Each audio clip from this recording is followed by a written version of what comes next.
analítica, vamos a estar hablando un poquito sobre el diálogo que existe entre analítica, datos e investigación, ¿no? Cuáles son como esas fronteras y esos retos que nos vemos a hoy en día cuando interactuamos con clientes y con cuentas. De ahí nos empieza a acompañar Lucy con dos casos. El primero va a ser sobre estrategias de precio, vinculando tantos temas de analytics como research, y después vamos a hablar de ROPO, Research Online, Purchase Offline. También con un caso bien interesante. Después los voy a acompañar yo con dos casos más. Vamos a hablar de monitoreo de competencia en e-commerce y en seguros, fundamentalmente. Y después hablamos un poco de scouting de tendencias usando Machine Learning. De ahí, lo que nos quedaría es abrir el espacio para escuchar sus dudas, sus preguntas, interactuar con ustedes. Y pues, bueno, empecemos entonces un poquito como con este diálogo introductorio sobre analítica y research. Desde Cinetic, en la interacción que tenemos con clientes, hemos observado que esta interacción se hace posible gracias a como tres grupos de fenómenos.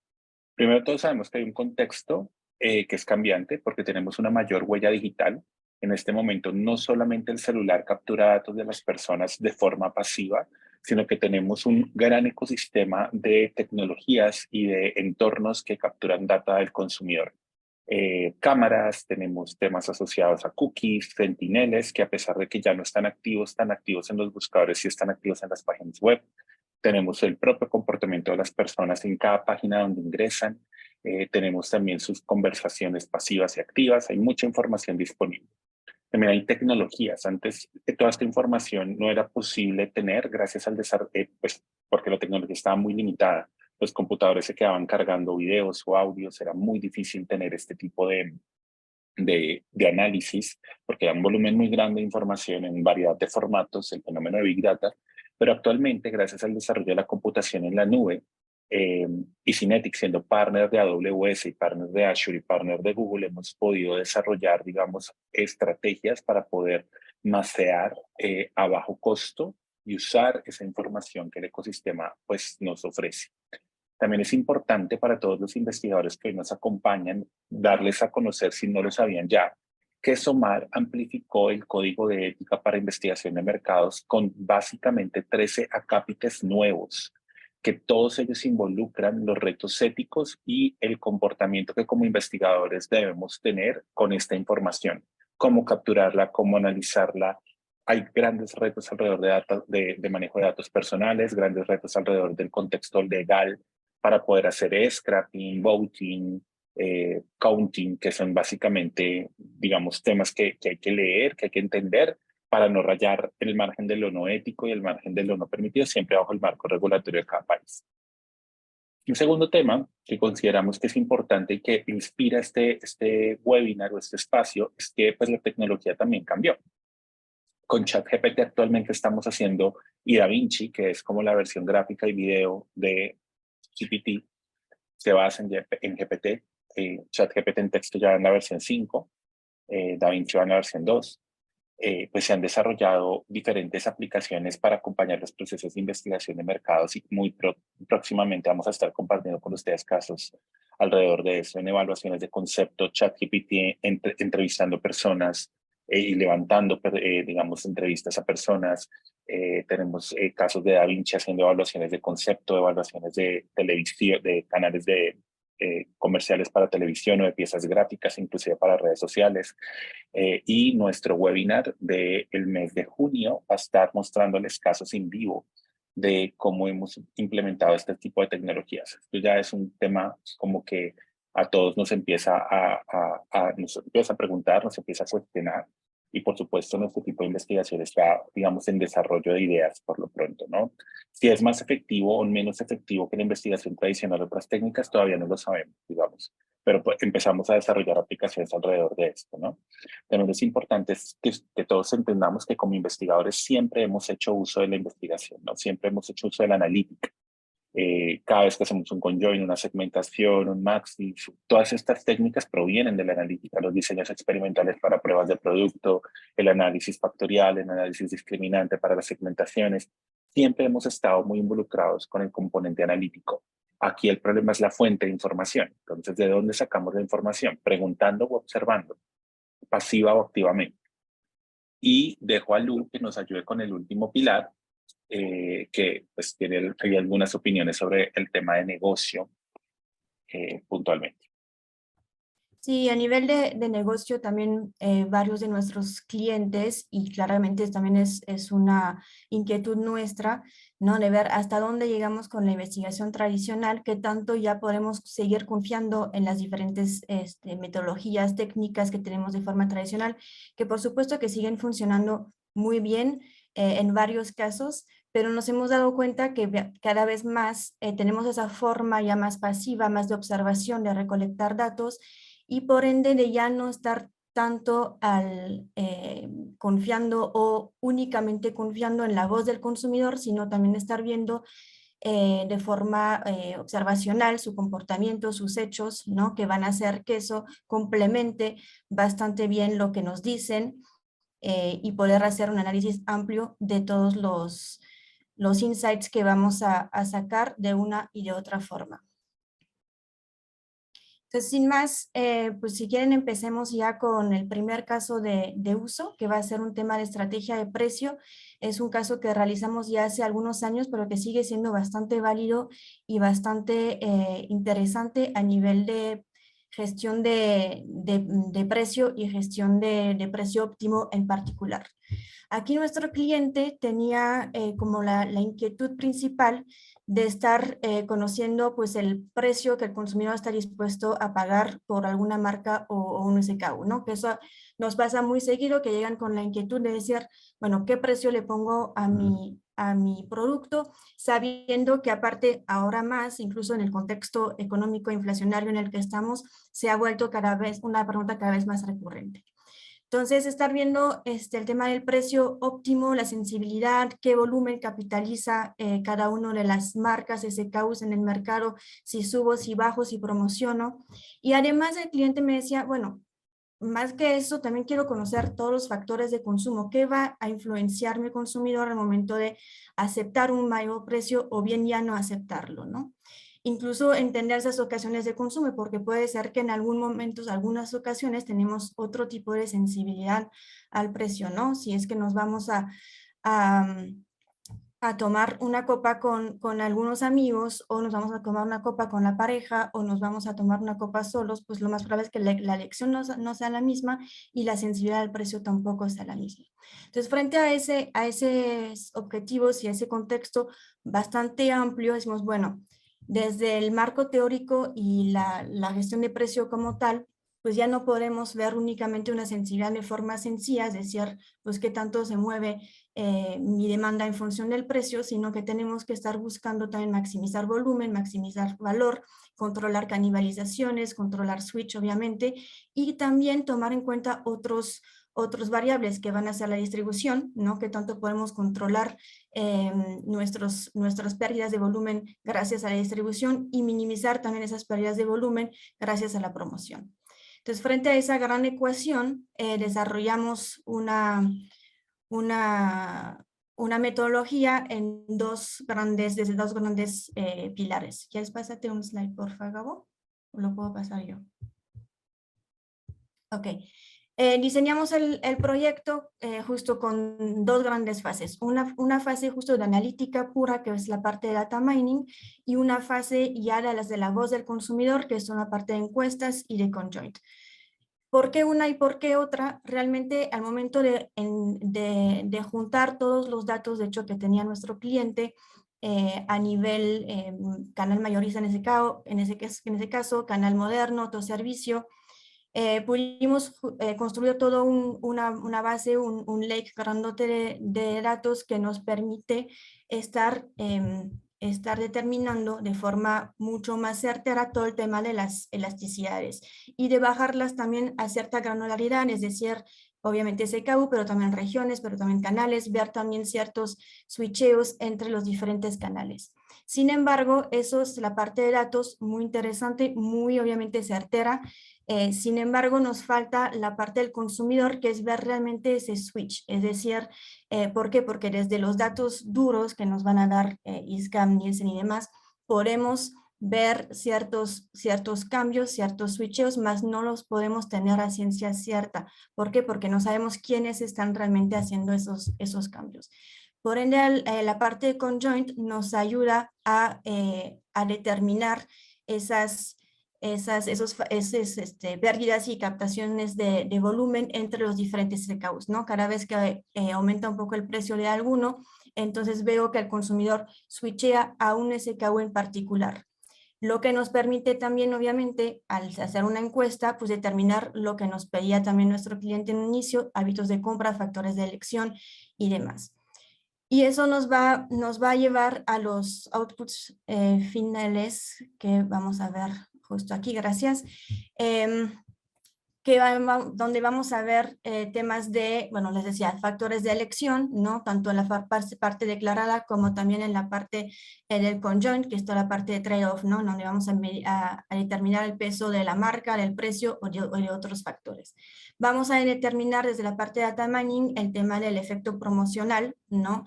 Que tanto depende nuestro volumen, las temporalidades y demás, perdón, el volumen de las temporalidades y las promociones. También vamos a preguntar por promociones preferidas. Y eso ya empezamos a obtener más datos acerca del consumidor, sus factores de elección, lo que realmente hace que haya un switch o no, en función, como les decía, de factores de elección o bien de promoción. Y en la parte de data mining, lo que nos ayudó también es determinar las elasticidades generales por región, por canal, por marca, por SKU. Y eso ya también podría ir modelando claramente la dependencia del precio de a los diferentes SKUs y poder determinar también el precio óptimo. Como lo decimos, obviamente también viendo el tema de shifting entre volumen, entre los diferentes SKUs, ¿no? Si yo bajo mi precio, ¿quién realmente capta ese volumen? Si el otro baja su precio, ¿qué tanto yo puedo captar volumen de mi competidor principal? Entendiendo toda esa información, vamos a obtener dos grandes puntos. Uno es que es la curva de demanda con su precio óptimo, y eso justo, esa curva de demanda se calcula con las elasticidades que vamos a encontrar en la parte de data mining, y claramente los switcheos que vamos a ver en la parte del conjoint. Y esa curva de demanda nos va a ayudar a determinar el precio óptimo, que nos va a permitir estar en una optimización de volumen, de valor, y estar lo más alejado posible de lo que llamamos un precio de indiferencia, que es el precio exacto en donde ya nuestro competidor capta claramente todo nuestro volumen. Claramente vamos a ver también, gracias a la parte de conjoint, lo que llamamos el precio psicológico, porque una cosa es que determinemos matemáticamente que un SKU tiene que tener un valor de 12 pesos, por decir algo, en el mercado frente a sus competidores. Sin embargo, a lo mejor psicológicamente para el comprador estaríamos más cercanos, no sé, de 14, de 13, de 10 pesos. Y eso lo tenemos que tomar en cuenta.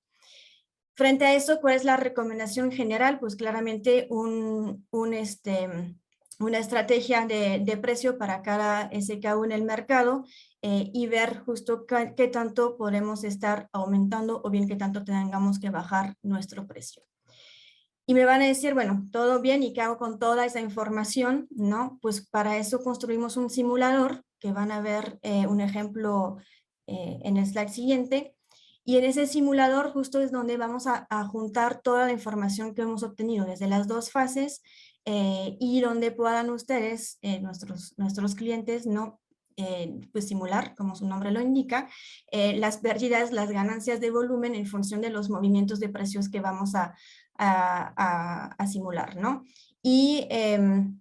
Y también además de decir, bueno, si le aumento mi precio, efectivamente gana el competidor 1, 2, 3, sino que cómo puedo minimizar esa pérdida, ¿no? Y ahí podemos también simular temas de distribución, temas de promoción, incluso en algunos simuladores hemos hecho simulaciones de promociones por temporada, ¿no? Porque al tener todos los datos también en histórico de hasta 2, 3 años atrás, de todas las promociones, todas las temporalidades, porque hay mercados y hay categorías obviamente muy de temporada, pues podemos también estar simulando ciertas promociones en ciertas temporadas y ver el resultado final en volumen y valor esperado.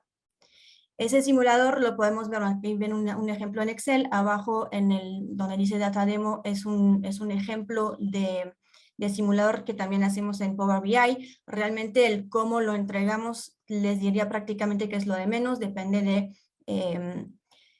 de los accesos también de cada uno, la comunidad obviamente de cada uno y hasta dónde queremos llegar y compartir ese simulador, ¿no? Y hasta acá llega ese primer caso de uso. Si quieren pasamos al siguiente. En ese siguiente vamos a hablar de Ropo. Realmente Ropo, ¿por qué Ropo? Porque Research Online, Purchase Offline o al revés. De hecho, eso es para entender básicamente todo lo que ocurre en la compra online. Ahí uno de los objetivos de nuestro cliente fue, bueno, quiero entender todo el mundo online y claramente eso fue algo muy a partir de 2020, ¿no? En donde pues ya todos migramos prácticamente a ser compradores online casi exclusivos para ciertas cosas. Entonces, bueno, además de entender hábitos de compra de las diferentes categorías, razones de elección de las diferentes plataformas, por qué mi marca, mi producto, ¿no? Versus la competencia, que eso serían como justo la parte más de insights y la parte más de investigación tradicional, todo el entendimiento de esos temas de hábitos de compra.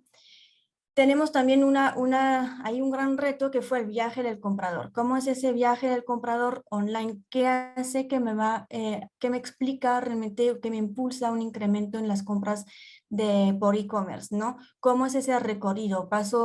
Busco en Google, paso por la plataforma de Amazon, por decir algo. En el Inter a lo mejor me metí a Facebook, vi a algunos influenciadores, y realmente es algo bastante complejo. ¿Por qué? Pues porque no damos 2 clics para llegar a la compra, a veces sí, si es que ya estamos como muy determinados, pero la verdad es que normalmente damos cientos hasta miles de clics hasta llegar a comprar un punto, ¿no? Un producto. Entonces el recorrido como tal online y el marco teórico que tenemos ahí justo es que no tenemos 2 etapas, sino que vamos a tener muchos estímulos visuales, muchos clics antes de concretar y meter el producto al carrito. Incluso justo en lo que nos basamos es en la teoría de Thaler, ¿no? Que al final de cuentas nos habla de la economía del comportamiento y los estímulos que constituyen, perdón, el empujón o el nudge.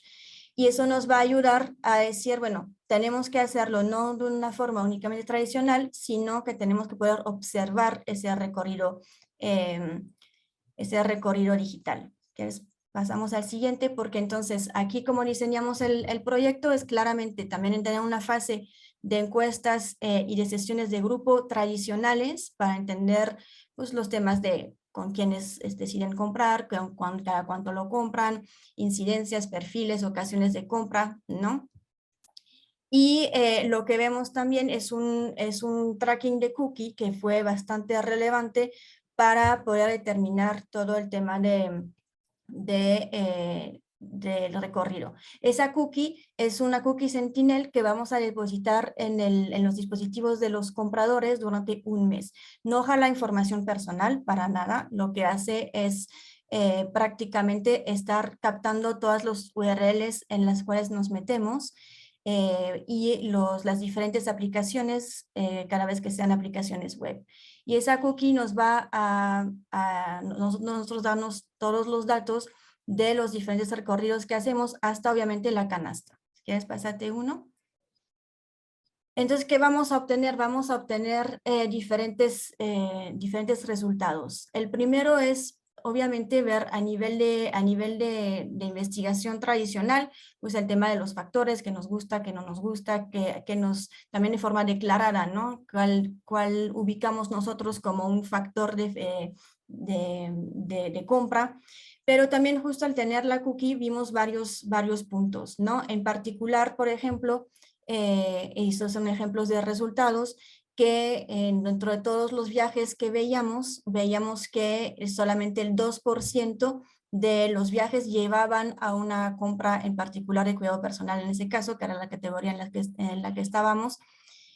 y que muchos de esos viajes tenían diferentes objetivos. Y había viajes informativos, viajes más de promocionales, ya buscando promociones como tal, viajes exploratorios, comparativos, donde vamos a buscar diferentes productos y simplemente estar comparando a lo mejor precio, a lo mejor beneficios y demás. Viajes sociales, que es ahí donde entran mucho las redes sociales y vamos a ver que vamos a buscar cierto tipo de información, cierto tipo de recomendaciones y demás. Y eso nos ayuda ya a darnos una incidencia, a ver también cuántos clics vamos a necesitar, ¿no? Antes de llegar a meter el producto a la canasta. Y algo muy interesante que es la parte de abajo, que eso nos ayudó mucho a desarrollarlo Gabriel, que fue el tema de ver qué tanto o cuáles son los factores o los puntos digitales que nos van a ayudar a aumentar las canastas. Y en realidad las canastas de productos las vemos aumentadas de forma clara, ya sea por SEO, ya sea por de forma orgánica, que es el tema de marca, ya sea por redes sociales, ya sea por simplemente un cambio en interés de audiencia, ya sea por banner. Entonces vamos a ubicar qué porcentaje va a jugar cada uno de sus influenciadores, ¿no? En el viaje digital, en nuestros aumentos o nuestras mejores incidencias de canasta de producto. Si quieres, pásate uno, porfa. Y en el siguiente punto, que es ya el gran producto final y en la gran entrega final, es el tema del viaje, ¿no? Y el viaje de compra, pues claramente lo podemos determinar desde una forma más tradicional, que es, bueno, busco, compro, me entregan y postventa, pero aquí lo importante era ver qué tanto van a jugar esos diferentes puntos, ¿no? Qué tanto juega Google Shopping en mi viaje, qué tanto pasan por Google en general, de hecho, qué tanto juegan, qué tanto pasan por blogs, influenciadores, que ahí en esa categoría era muy, muy relevante, los banners, y vamos a dibujar esos viajes, como lo ven aquí abajo, ¿no? En qué tanto un comprador o un no comprador van a pasar por los diferentes puntos. Y al final poder determinar la importancia de las redes sociales, de los banners en las diferentes páginas o en los diferentes e-commerce, ¿no? Realmente X porcentaje de compradores sí van a tener efectivamente unos puntos de contacto puntuales en redes sociales o bien en diferentes blogs, ¿no? Por medio de publicidad también ahí, de banners ahí, que tanto juega YouTube, y eso realmente para obviamente poder accionarlo ustedes después. Y con eso terminamos. Si quieres, te cedo la palabra, Gabo, para tus otros casos. Pues gracias, Lu. Bueno, hablemos entonces un poco en este recorrido. Hagamos un resumen de los casos anteriores para pasar al siguiente. En el primer ejercicio, las fuentes de información para las estrategias de precio pues fueron todo lo que el cliente por lo general suele pagar. La mayoría de clientes en consumo masivo están dateados de Nielsen, de ISCA, de Nielsen, de tanto del Retail Panel como de Scantrack. Y también tienen estudios previos y otras fuentes de información como la venta, la cantidad de tenderos, el CRM y la relación con los canales.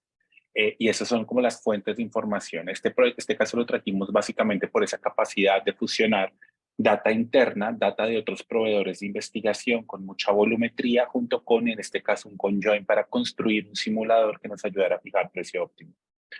En el segundo caso, que es Ropo, pues las fuentes de información fueron las entrevistas, pero también fue la cookie. La cookie es algo bien interesante porque estamos en un mundo que llamamos cookieless, en donde en efecto los buscadores ya no están tolerando, digamos, ciertas cookies.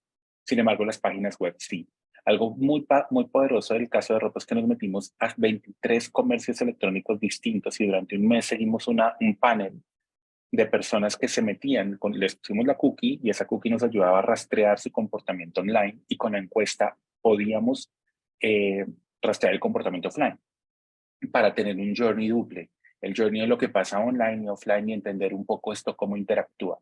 La cookie sigue siendo, a pesar del mundo cookieless que estamos actualmente, en donde tanto Safari como Chrome ya no utilizan cookies. Bueno, Safari sí, Chrome no. De todas maneras, las páginas web sí las utilizan para hacer el traqueo de las personas. Entonces, lo que hacemos con un Sentinel es seguir el rastreo, el rastrear, digamos, el comportamiento, los clics, las palabras clave que utilizan las personas y demás. Y esto va a ser muy interesante en este mundo nuevo del e-commerce, cómo se está transformando básicamente por el SEO dentro de la página web. Una cosa es el SEO, por ejemplo, cuando tú buscas en Google, Google hace optimizaciones para mostrarte las páginas más afines a las palabras clave que te estás buscando. Pero ahora las personas también hacen las búsquedas dentro de Amazon, dentro de Mercado Libre, dentro de los buscadores. Y generalmente esos buscadores no están powered by alguna tecnología enfocada en esto. Y ahorita con la dinámica de ChatGPT, pues se le está poniendo la cuerda dura a Google. Es más, ya hay ejercicios en donde estamos entrando al buscador de Microsoft para entender un poco que está dotado con tecnología GPT-4, entendiendo un poco qué va a pasar, porque el gran temor es que todos aprendimos marketing digital y a pautar en Google, pero nadie sabe pautar en los otros buscadores, ¿no? Es como volver a aprender marketing digital prácticamente si esta tendencia continúa igual. De todas formas, sabemos que Google no se está quedando quieto, la tecnología BART, que es el equipotente, está en desarrollo y también tiene cosas fascinantes, y lo vamos a ver probablemente en nuestro webinar de junio, muy invitados para cuando les llegue el mail con la invitación, si nos permiten enviarlo. Bueno, entremos al caso 3. Aquí vamos a hablar de monitoreo de competencia de precios, en este caso en aseguradoras. Como ustedes saben, tanto en Colombia como en México y en la mayoría del mundo, cerca del 70% de las pólizas de seguros que se venden intermediadas por un broker, ¿no? Y de alguna manera monitorear el precio, monitorear las acciones de la competencia del sector asegurador constituye un reto importante. En este caso de estudio es una aseguradora que nos ha pedido analizar los precios de competencia, digamos, y entender las estructuras de las pólizas de los competidores teniendo en cuenta el ramo de autos, ¿no? Eh, este tema tiene un componente completamente sofisticado, ¿no? Porque el cliente quería monitorear la competencia para hacer benchmark y hacer, digamos, entender la distancia que existía entre el precio propio y el precio del competidor. También querían analizar las fluctuaciones a lo largo del tiempo. Y esto es particularmente importante por el contexto económico que estamos viviendo. Recordemos que actualmente, pues hay muchas posibilidades para asegurar los vehículos, pero por alguna razón todo venía de China y Ucrania y tras las crisis que están viviendo estas geografías, pues los repuestos de los vehículos, importar repuestos es muy caro. Un siniestro de un carro se volvió 1000 veces más costoso. De ahí a que las pólizas a nivel global del mundo hayan crecido mucho su precio. Algo que tampoco sabe el consumidor es que el reaseguro, las aseguradoras se aseguran y a eso se llama el reaseguro. Pero las grandes reaseguradoras del mundo están pagando los siniestros de Ucrania, los siniestros del terremoto que recientemente hubo en Asia. Entonces, claro, quien me asegura que está pagando esos siniestros me va a cobrar más caro a mí como aseguradora el siniestro, por lo tanto la aseguradora le tiene que transferir al usuario final probablemente el costo de su seguro afectando el precio. Entonces, digamos que hay muchos factores que impactan el precio y nuestro cliente estaba muy motivado a ser competitivo a nivel de tarifas y por lo tanto nos pide hacer este estudio. Ahora, tenemos varios retos acá. ¿Cómo lo podríamos hacer? Lo podríamos hacer con cotizaciones reales. De acuerdo, una persona se mete a una página, cotiza y cogemos esa cotización. Sin embargo, en el mercado asegurador hay varios canales. El seguro se puede vender a través de un supermercado, a través de un intermediario, que es la mayor venta, o a través de un banco, por ejemplo. Entonces, no, las cotizaciones que están públicas, digamos, a las que todo el mundo puede acceder, no son cotizaciones que, digamos, sean tan válidas, porque por esos canales solamente el 11% de las cotizaciones se ejecutan y solamente el 1% de la venta se hace. Es decir, que en el futuro, esas cotizadores que las aseguradoras tienen en su propia página web pueden ser un buen recurso, pero por lo pronto las aseguradoras se sienten muy motivadas a seguir con la dinámica tradicional del rendimiento de los seguros. ¿Qué tenemos acá? ¿Cuál va a ser nuestro marco metodológico? Pues tenemos que sacar muchas cotizaciones, hacerlo manualmente no es tan viable.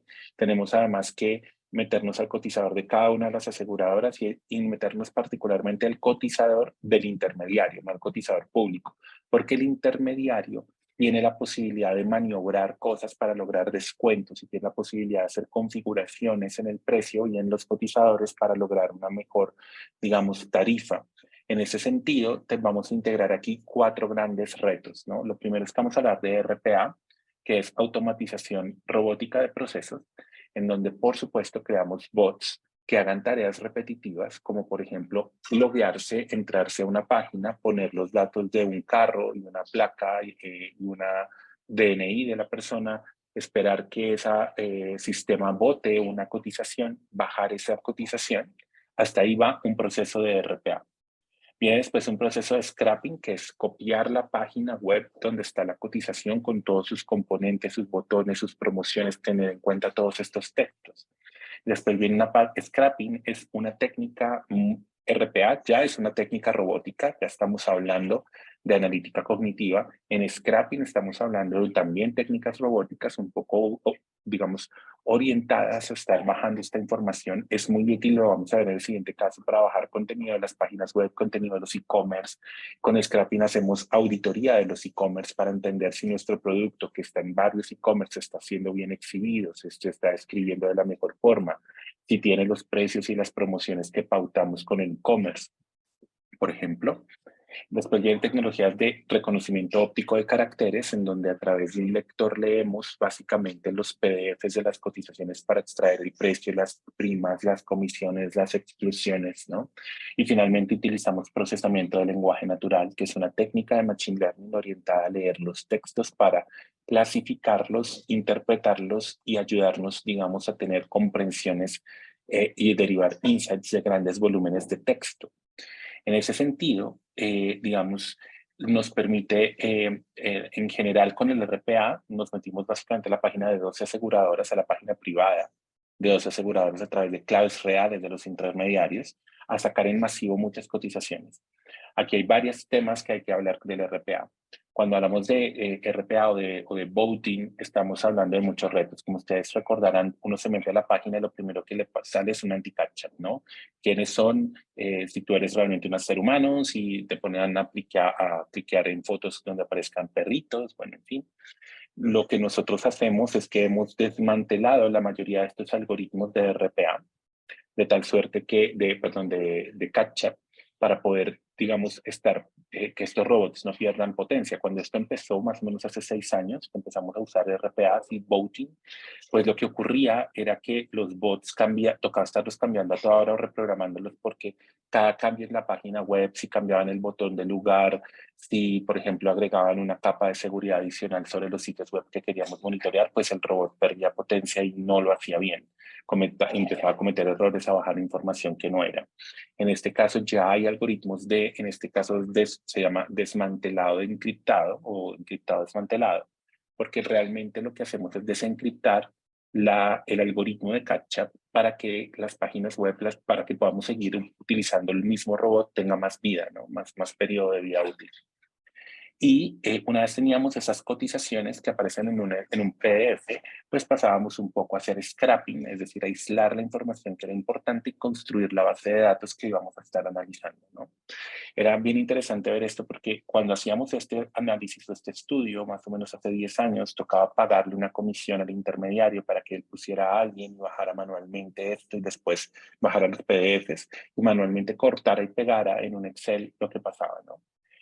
Este tiempo se reduce prácticamente a casi una semana de campo para más de 12,000 cotizaciones por proyecto.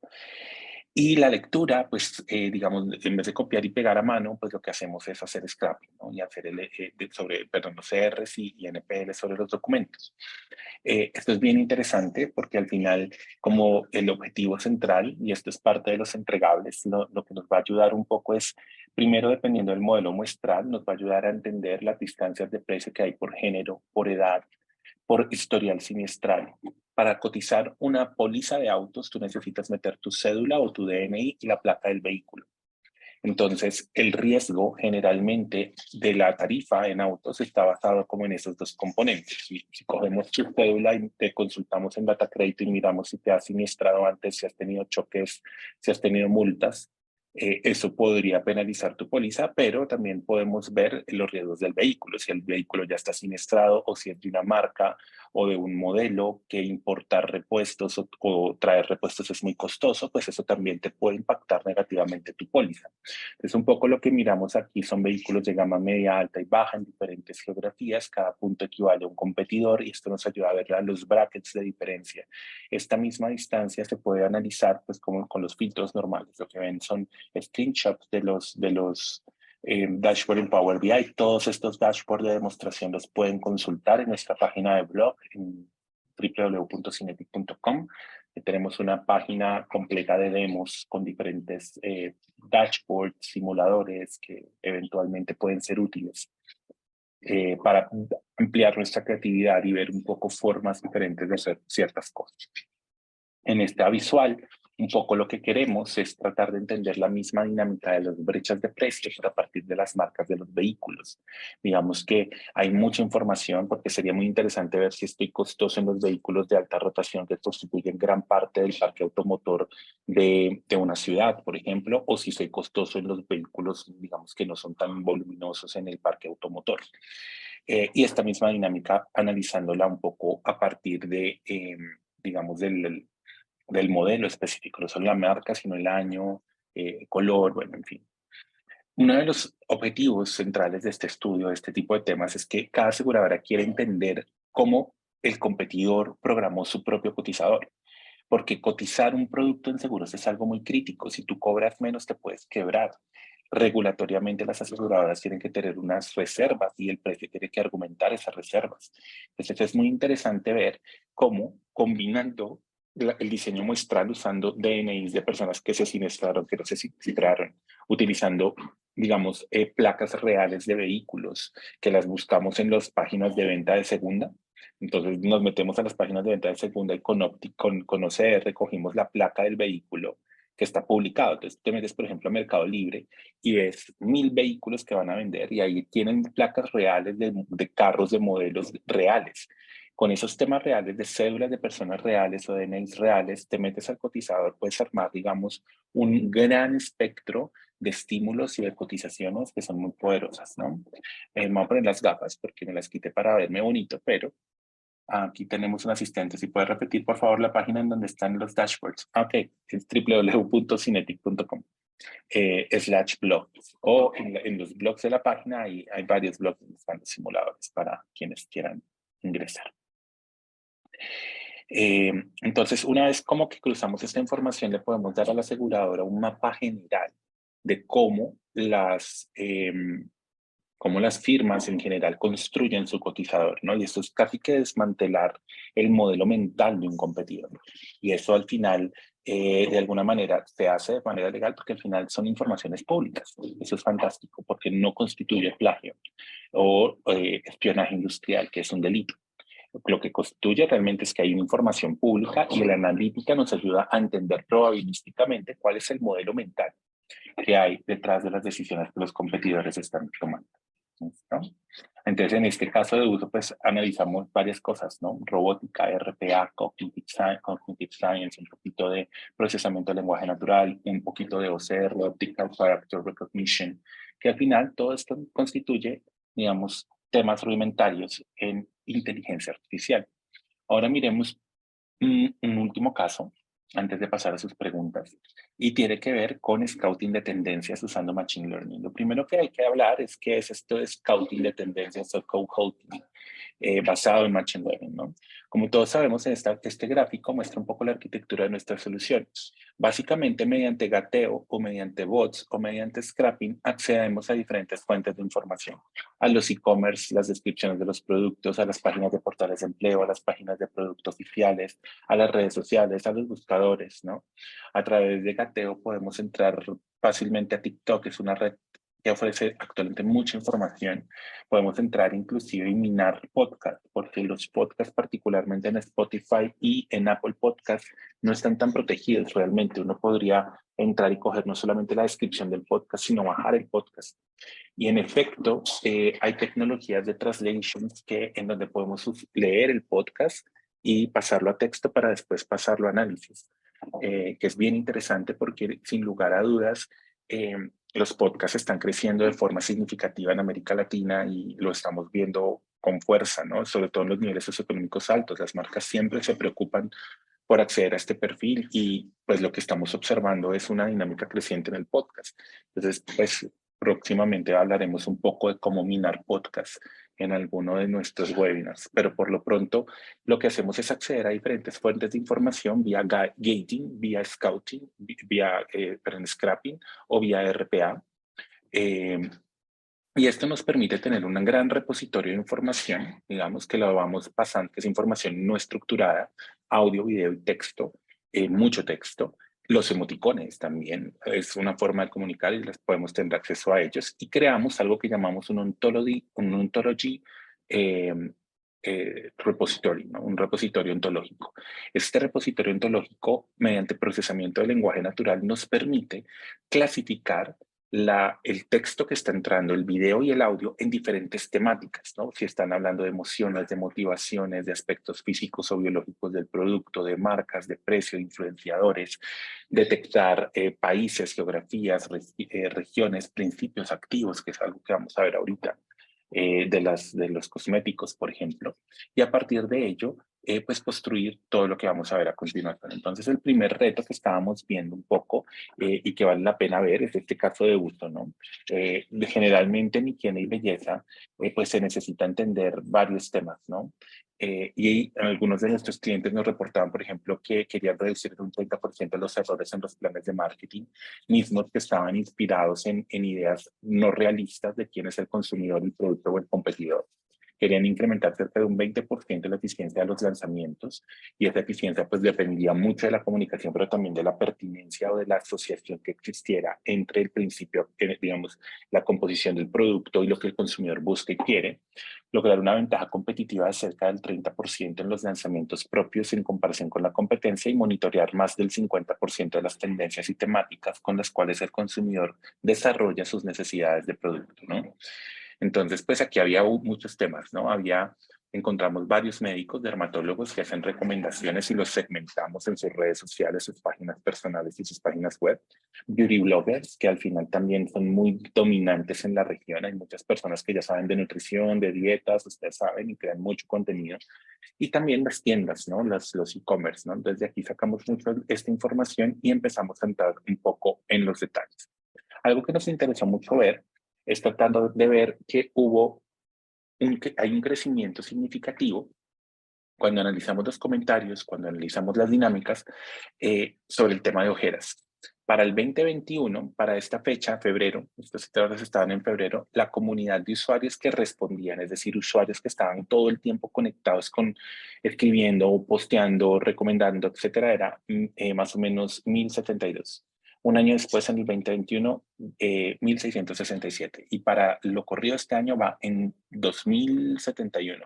Cuando hacemos forecasting de esto, que es la línea que está acá, esto se hace con modelos de forecasting, en este caso fue un ARIMA estacionario, pues vemos que la tendencia está creciendo y que pues vamos a terminar el año con una cantidad de usuarios bien enfocados y bien, digamos, empapados de esta tendencia al skincare, ¿no? Pero lo importante no es tanto los usuarios que hablan de un tema en específico que pareciera ser el tema del año, que son las ojeras. El tema del año anterior y el anterior a este, es decir, en 2020 y 2021 fue dominante las manchas. En este caso está siendo dominante las ojeras. Todo el mundo está súper preocupado por las ojeras. Es más, en este momento me estoy viendo acá y creo que soy parte de la comunidad. Cuando hablamos de influenciadores auditados, esto es lo primero que empezamos a ver, ¿no? Porque cómo crece la demanda del contenido, ¿no? Lo segundo que entramos a ver son los influenciadores con autoridad superior a 5. Hay una escala, digamos, que cada vez se vuelve más popular de autoridad de una persona en redes sociales y en temas de producción de contenido, no solamente en redes sociales, sino blogs, noticias, buscadores, etcétera. Y tiene que ver con los backlinking, ¿no? Si esa persona está linkeada, no con palabras, fulanito habló de mí, eso no sirve, fulanito puso el link de mi página web, eso sí sirve, eso sí informa. Entonces, lo que se hace con la autoridad, con el índice de autoridad, es tratar de ver los backlinking, quién me referencia, quién habla de mí, y eso en términos de influenciadores auditados también venía creciendo. Entonces, no solamente crece la demanda del contenido, sino que también crece la oferta del contenido, ¿no? Y eso hace que de alguna forma Ojeras se convierta en una tendencia, ¿no? El 63% de las tendencias en general tienen tres condiciones. Primero, que pues, digamos, haya una producción creciente de contenido. Lo segundo es que haya una aparición de autores nuevos con autoridades altas. Y lo tercero es que exista un crecimiento constante de la comunidad, ¿no? En este caso, la tendencia que estamos analizando va a ser Ojeras. ¿Y por qué es importante? Porque si desde la analítica de datos nos damos cuenta cómo nace una tendencia y podemos detectar potenciales temáticas con características de tendencia.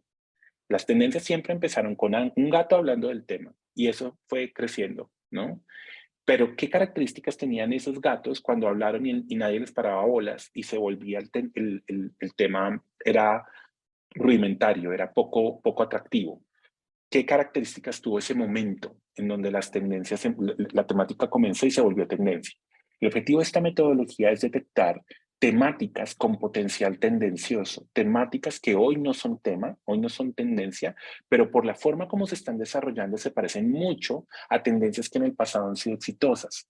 Y en ese sentido, se hace un score para poder entender, comparar, digamos, la tendencia que estamos, la temática que estamos analizando con temáticas históricas que han sido y que no han sido tendencia para ver qué tanto potencial tienen. Y las tres variables, como les decía, más importantes en el modelo que hace este score es la producción de contenido creciente, la aparición de autores únicos con autoridad superior a 5 y el crecimiento constante en comunidades responsivas.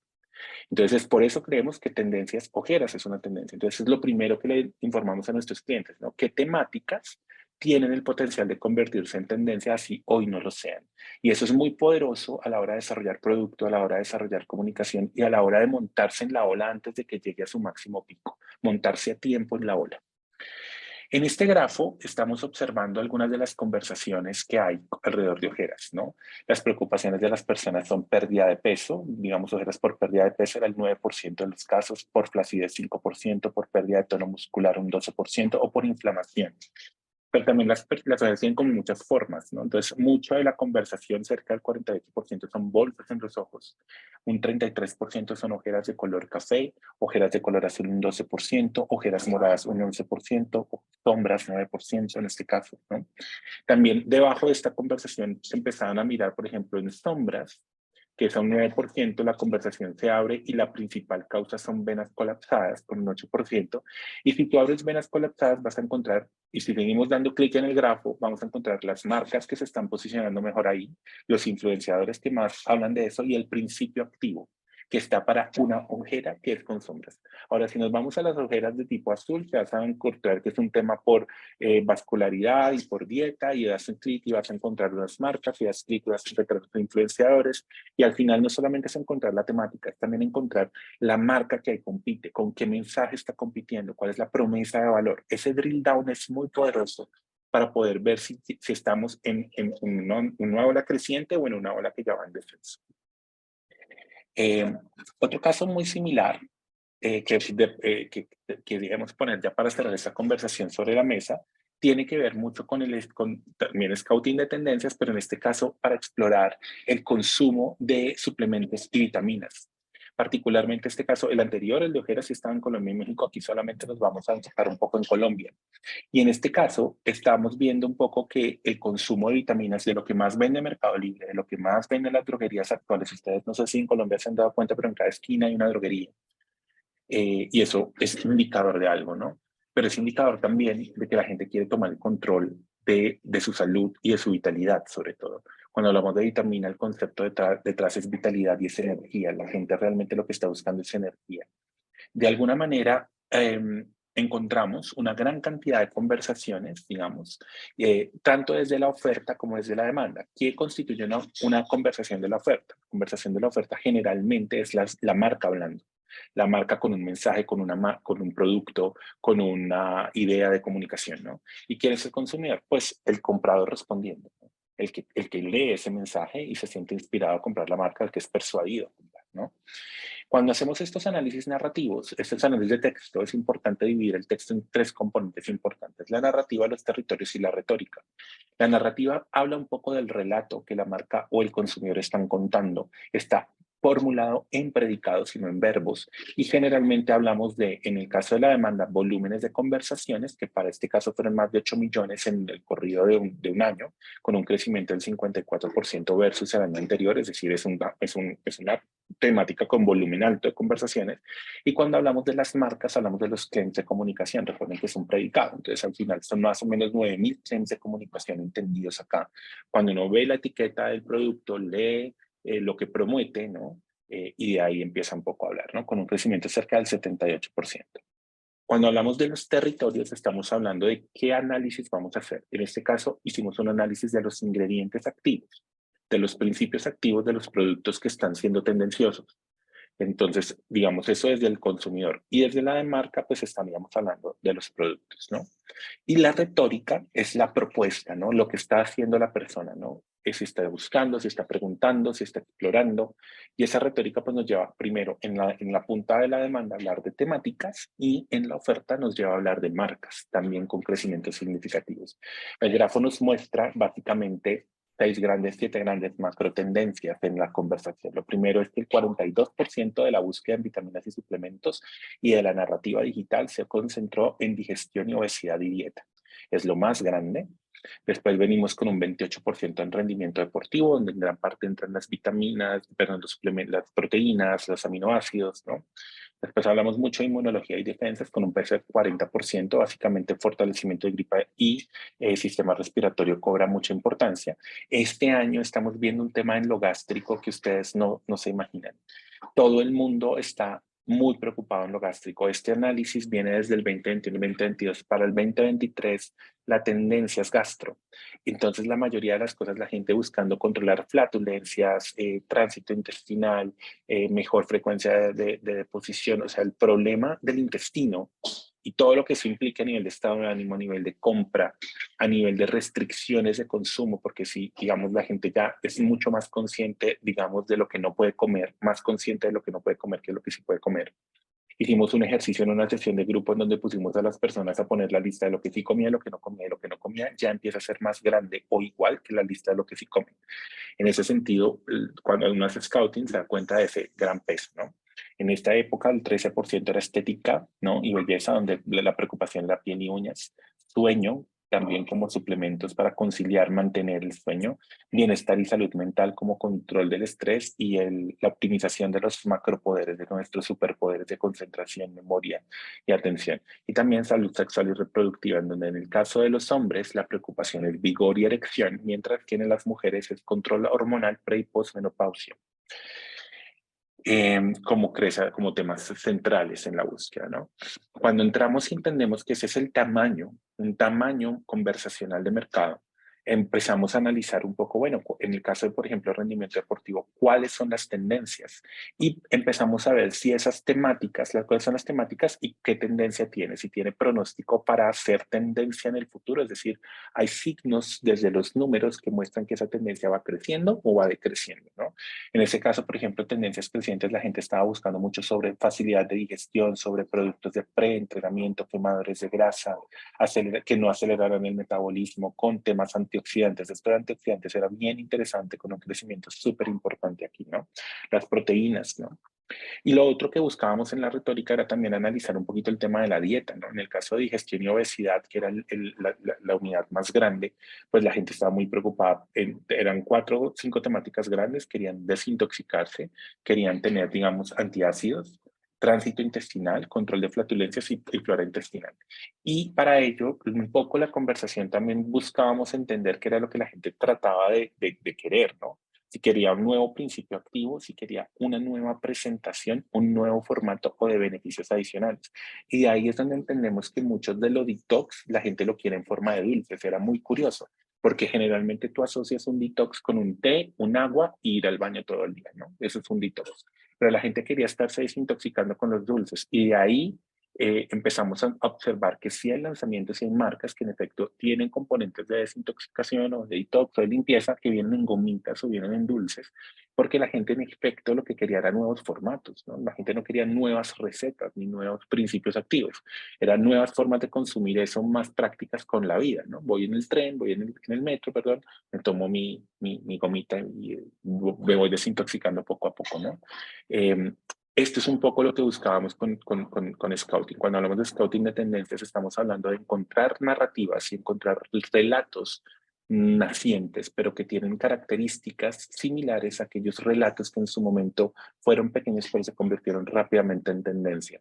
La idea de este tipo de metodologías es tratar de entender dónde están esas conversaciones nacientes. Bueno, pues muchas gracias. Yo creo que con esto estamos. Y pues me gustaría mucho abrir como el chat o las preguntas que ustedes puedan llegar a tener, dudas o comentarios, aportaciones a este espacio.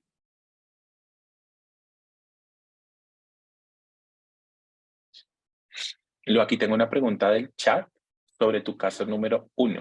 Se preguntan ellos, ¿qué tan difícil fue negociar con Nielsen y con las otras fuentes de información el acceso a los datos? Y cómo se hizo el proceso de estandarización de esa información. Ok, la segunda te la dejaré a ti. La primera es que realmente no negociamos nosotros directamente, sino que nuestro cliente es quien realmente negocia con Nielsen y con los demás para juntar esa información, y lo que junten, los archivos que junten son los que nos son mandados, y ahí sí empieza para nosotros efectivamente para la segunda pregunta, que es toda la homologación, estandarización de las diferentes fuentes, ¿no? Que eso ya Gabo es quien se encarga más de eso. Lo que hace el equipo de científicos de datos prácticamente es trabajar mucho con un modelo de datos que hemos venido desarrollando hace más de 6 años, que es un modelo que llamamos el Common Data Model. Es un modelo lógico que corre en bases de datos relacionales y que ya tiene ciertas rutinas y metodologías para integrar estudios de brand equity con información de Nielsen, con información de ventas, con información de rentabilidad de las marcas. Y eso se hace mediante una plataforma que en este caso es basada en Amazon Web Service. Todos nuestros procesos están en nube, sobre la nube de Amazon. Entonces hay una gran cantidad de procesos ETL que nos ayudan a hacer esa vinculación de información mediante un proceso analítico que se llama Match Coding. Que es la forma en la que podemos, digamos, probabilísticamente hacer como match entre bases de datos que no tienen llaves directas, ¿no?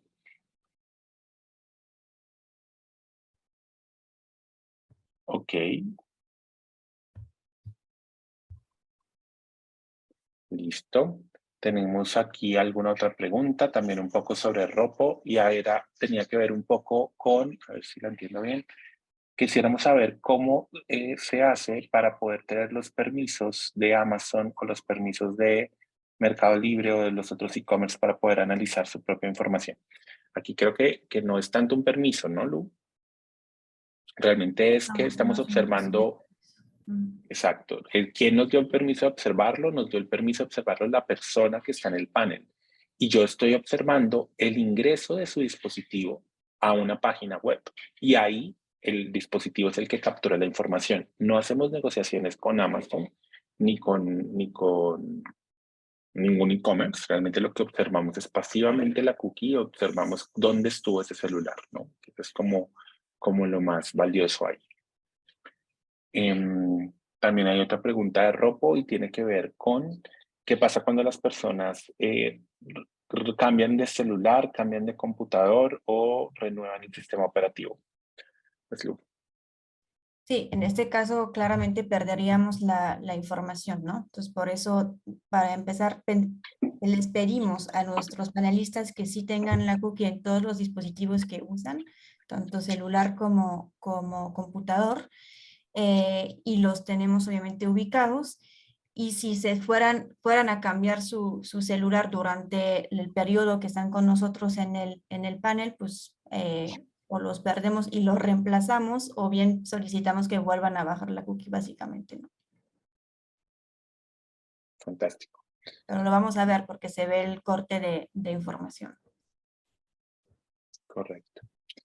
Ahora miremos, creo que hay tal vez otra pregunta desde nuestro chat en Facebook y em, ¿es más costoso o es más barato hacer analítica de datos que investigación?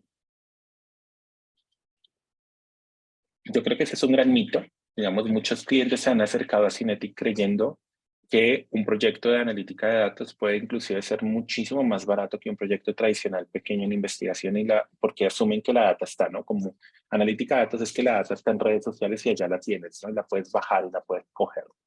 Y la realidad es que no. La data está en redes sociales. ¿Quién es el dueño? Es Facebook, es Meta o es, bueno, la red social. Entonces, en ese sentido, no tenemos forma de negociar esa información a menos que paguemos una API que nos permita accesar. No se trata tanto de eso, ¿no? Lo que realmente se trata es de, digamos, eh, digamos, tener acceso a la información desde el mismo consumidor, ¿no? Desde el mismo portal, y eso tiene un proceso técnico y hay unas tecnologías y hay unos espacios de servidores que por supuesto tienen un costo, ¿no? Y hay unos tiempos de desarrollo, ¿no? Donde se exhibe el máximo potencial de la analítica de datos una vez en los trackings, ¿no? En los proyectos a largo plazo, porque tú haces una gran programación al principio y después observas a lo largo del tiempo sin necesidad de estar reprogramando, ¿no? Ahí es donde creemos hay un gran valor, digamos, ¿no? Laura Lendiazábal nos pregunta que para el análisis narrativo nosotros deberíamos determinar un cierto libro de palabras clave o Machine Learning determina las tendencias. Sí, hay un algoritmo que se llama Single Base Recognition, que es un algoritmo en texto que nos ayuda a como clusterizar los textos. Entonces, lo que nosotros hacemos es que primero pasamos por clustering de textos, Single Value Decomposition, perdón, y una vez tenemos segmentados los textos, nos sentamos como investigadores a analizar un poco qué hay ahí, ¿no? Y entrenamos un modelo en donde a partir de los segmentos le damos un nombre como a ese segmento que condense un poco como lo que ese segmento tiene narrativa y a partir de ahí se empiezan a crear las ontologías. Es decir, hay como una tarea dual, ¿no? Donde generalmente cuando hablamos de inteligencia artificial se necesita que pues nosotros definamos los temas y que el computador aprenda a definirlos solos, pero para eso hay un tiempito de entrenamiento en donde nos sentamos a revisar lo que el sistema clusterizó y después el sistema lo puede hacer eventualmente solo con procesos de inferencia probabilística, ¿no? El permiso, John Cruz nos dice ok, ya lo contestó, pero John Cruz nos preguntaba un poco que el permiso en el dispositivo, ¿quién se solicita? Pues en efecto se llena un consentimiento informado con la persona. La cookie se baja y se desinstala con muchísima facilidad. La cookie también tiene como cosas no tan chéveres. Dentro de ellos es que es muy sensible, ¿no? Una actualización del sistema operativo, inclusive hay aplicaciones que cuando las bajas, digamos, sobre todo en videojuegos nos dimos cuenta, ¿no? Cuando tú tienes una cookie en el celular la persona baja una aplicación de videojuegos, esas aplicaciones de videojuegos borran todas las cookies, digamos, en general. Y hay usuarios como yo, como Lu, que somos un poco cuidadosos de nuestra información personal porque o yo soy muy cuidadoso con eso, borro continuamente las cookies, ¿no? Del servidor, ¿no? Del computador, ¿no? Bueno, pues yo creo que muchas gracias a todos nuevamente por compartir este espacio de viernes. Feliz fin de semana para todos y por supuesto les haremos llegar muy pronto la invitación a nuestro siguiente webinar. Vamos a estar enfocándonos en otro tipo de temas más enfocados en Customer Experience y en entender un poco el vínculo de analítica de datos con esta dinámica de gestión y administración de la experiencia del cliente. Y bueno, pues no sé, Luz, ¿quieres decir algo más? Muchas gracias a todos. Nos vemos pronto. Gracias, Gabriel.